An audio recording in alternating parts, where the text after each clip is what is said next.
Secunderabad MMTS train లో యువతిపై అత్యాచార యత్నం కేసులో పోలీసులు పురోగతి సాధించారు. కదులుతున్న ఎంఎంటీఎస్ రైల్లో యువతిపై లైంగిక దాడికి పాల్పడ్డ వ్యక్తిని పోలీసులు గుర్తించారు. మేడ్చల్ జిల్లా గౌడవల్లి గ్రామానికి చెందిన జంగం మహేష్ యువతిపై దాడికి పాల్పడ్డట్లు గుర్తించారు. అనుమానితుడి ఫోటోను బాధితురాలికి చూపించగా తనపై అత్యాచార యత్నానికి పాల్పడింది మహేష్ అంటూ బాధితురాలు గుర్తించినట్లు తెలుస్తోంది. కాగా మరోవైపు మహేష్ ను అతని భార్య ఏడాది క్రితమే వదిలేసింది.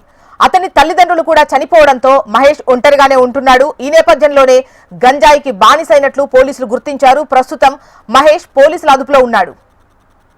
మరిన్ని డీటెయిల్స్ మనకు అమరేందర్ రెడ్డి అందిస్తారు. అమరేందర్ రెడ్డి,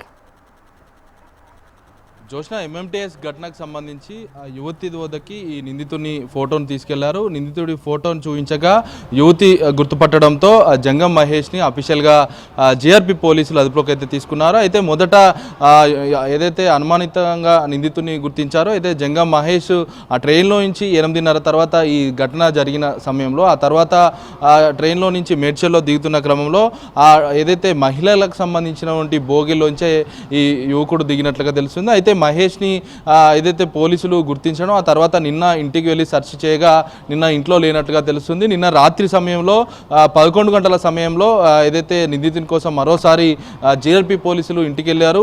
గౌడవల్లి మేడ్చల్ జిల్లాకు సంబంధించిన గౌడవల్లి గ్రామానికి చెందిన జంగం మహేష్ ఇంట్లోనే రెడ్ హ్యాండెడ్గా అతన్ని అదుపులోకి అయితే తీసుకున్నారు.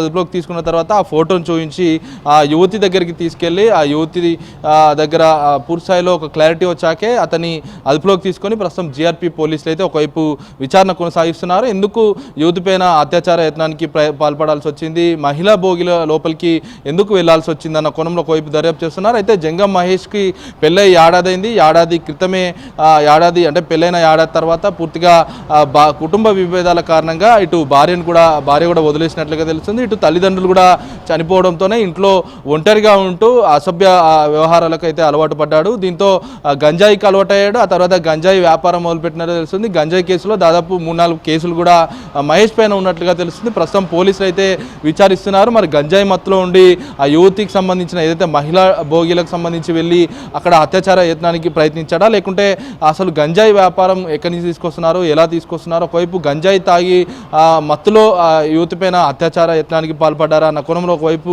జీఆర్పీ పోలీసులు అయితే ఒకవైపు విచారిస్తున్నారు. అయితే ఆ రోజు ఘటనకు సంబంధించి చూసుకుంటే సికింద్రాబాద్లో ఏదైతే తన ఫోన్ పగిలిందనేది బాధిత యువతి ఫోన్ రిపేర్ కోసం అనేది సికింద్రాబాద్కి వచ్చింది. ఆమె స్విగ్గీలో పని చేసుకుంటూ ఇటు సికింద్రాబాద్ ఫోన్ రిపేర్ కానీ వచ్చి తిరిగి ప్రయాణంలో భాగంగా మేడ్చల్కి వెళ్తూ ఉన్న క్రమంలో ఏదైతే 7:30కు ఇక్కడ సికింద్రాబాద్ ఎంఎంటీఎస్ ట్రైన్ ఎక్కింది. తర్వాత 8:30 గంటల సమయాన మేడ్చల్కి సమీపంలో ఉన్నటువంటి ఒక విలేజ్ దగ్గరికి వచ్చే సమయంలో, ఒక స్టేషన్ దగ్గరికి వచ్చే సమయంలోనే ఆగంతకుడు మహిళా భోగిలోకి ఎక్కాడు. ఎక్కి ఆ మహిళ పైన ఏదైతే యువతి పైన పూర్తిగా అసభ్యకరంగా ప్రవర్తిస్తూ తప్పనిసరిగా సెక్సువల్గా పాల్గొనాలనేది ఒత్తిడి చేయడంతో అత్యాచార యత్నానికి ప్రయత్నించడంతో ఆ మహిళ ఏదైతే యువకుడు మహేష్ దగ్గర నుంచి తప్పించుకొని అక్కడ ఏదైతే రన్నింగ్ ట్రైన్లో నుంచే దూకేసిన పరిస్థితులు అయితే ఉన్నాయి. స్థానికంగా ఉన్నవారు 108 కాల్ చేయడం, ఆ తర్వాత యువతిని గాంధీ ఆసుపత్రికి తరలించారు. గాంధీ ఆసుపత్రికి తరలించిన తర్వాత కేంద్ర మంత్రి బండి సంజయ్తో సహా టీఆర్ఎస్ నేతలంతా కూడా ఇప్పటికే ఆమెకు సపోర్ట్గా నిలిచారు. బండి సంజయ్ ఇప్పటికే ఆమె